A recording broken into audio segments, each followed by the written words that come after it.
Accounting standard setting has reached a special milestone this year, 50 years. It marks half a century in a journey that has transformed financial reporting around the world in response to the need for a global accounting language to aid cross-border trading and investment. In 1973, the accounting profession in several countries came together to create the International Accounting Standards Committee, IASC, with the objective of formulating international accounting standards and encourage their worldwide acceptance. The IASC is the direct predecessor to the International Accounting Standards Board, IASB. At the inception of the IASC, nobody believes that the globally accepted accounting standards could come true. It could be, say, it's a pipe dream. IASC worked very hard to upgrade the quality of the standards. So people start thinking there's a possibility for the international accounting standards to be a globally accepted accounting standard. I think one highlight was when IFRS was assigned to become European reporting standards. I think that was a major success in relation to the work I've been involved in at that time for 20 years. We've arguably come a long way. 50 years ago, there was no global accounting language. Every jurisdiction did things their own way. With the free floating of prices and currencies, as well as the opening up of securities markets, more and more entities sought to get access to capital outside of their home country. And now look where we have come to.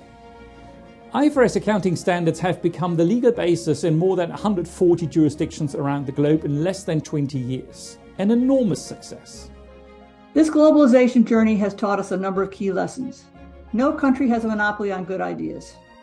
Continual engagement and open exchange of ideas help standard setters develop higher quality as well as more closely aligned standards. The International Organization of Securities Commission's endorsement of the IASC's core accounting standards in the year 2000 was a key contributor towards jurisdictions requiring the use of IFRS accounting standards today. The working arrangement between IOSCO, the securities regulators, and the IASC, who had the wisdom back in the mid-'80s to set the objective of transforming IFRS into a financial reporting platform that would serve the global markets. And that was huge. It was transformative. I think it put the IASB onto the path that it still serves today.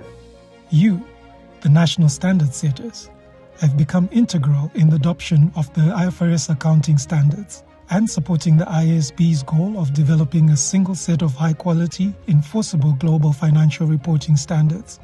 You are an essential part of the International Financial Reporting Network. What was the success due to? I think it was international cooperation. It wasn't just FASB and the IASB, it was all the national standard setters chipping in as well. Time passes fast. It has been half a century. IASB high-quality work has certainly withstood the test of time over the different eras in the past 5 decades. Standards are supposed to enable businesses to account for their activities in a manner that is true and fair. That means the information they provide is comparable, understandable, relevant, and reliable. So IFRS 9 was one of the first instances where the IASB at the time was very proactive in terms of engaging with the market to understand how to solve this problem, to understand how credit risk management processes worked and that make sure that the standard reflected that, and also really engaging directly with investors to understand their information needs. You're actually setting standards for the 90% of people who actually do the right thing, because there's always 10% who's not going to comply with whatever you set. So it's just trying to get that balance right to make sure that you're not putting too much regulation in place, but you're putting enough there to actually provide the right protections for the users. I would say the efforts of convergence between IFRS and national standards, or IFRS and US GAAP, paid off. a global adoption of a single set of accounting standards have reduced the cost of capital by minimizing differences in financial reporting. I would say to the board, financial accounting will always remain the bottom line for a company where performance is going to be measured, but the financial accounting will always be a core interest to the investor community. We should not be complacent about our successes achieved, but must be agile and keep our standards at high quality. It is my hope that we will continue to look after our stakeholders, engage with them, listen, reflect, and, where necessary, push back and explain. As long as we ensure that we have duly considered all relevant perspectives and views, we should be able to keep IFRS accounting standards in high regard.